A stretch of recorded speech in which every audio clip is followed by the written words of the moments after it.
The Canadian government has been ramping up patrols along the U.S. border. The new measures range from more drug-detecting dogs to an increased number of drones. CNN's Paula Newton with the latest on the border blitz.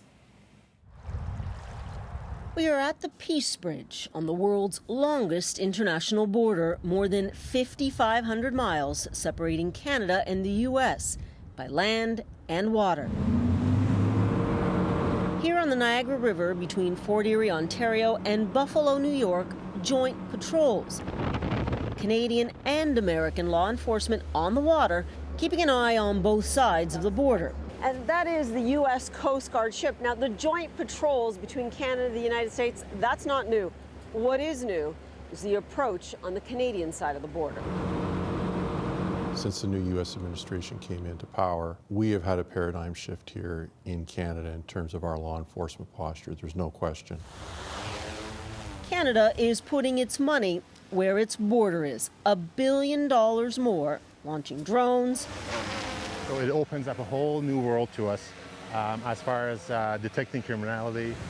Adding more radar and thermal imaging. And what it's able to do is pick up heat signature. A more robust presence everywhere. Why now?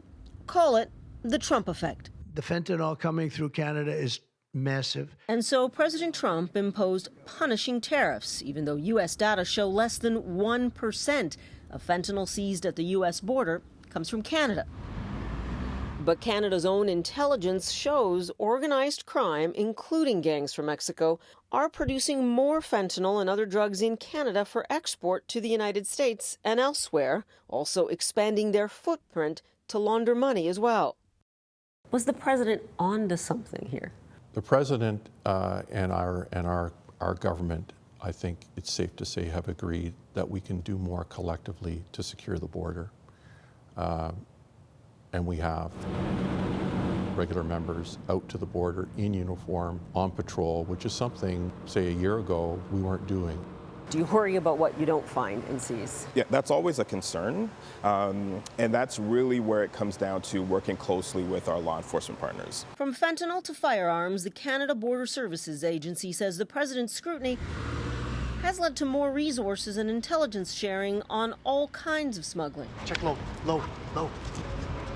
Got it, girl, good job! Canines like Quanta now trained to sniff out everything from drugs to guns.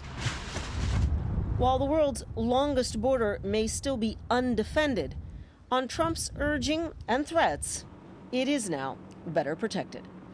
Paula Newton, CNN, Fort Erie, Ontario.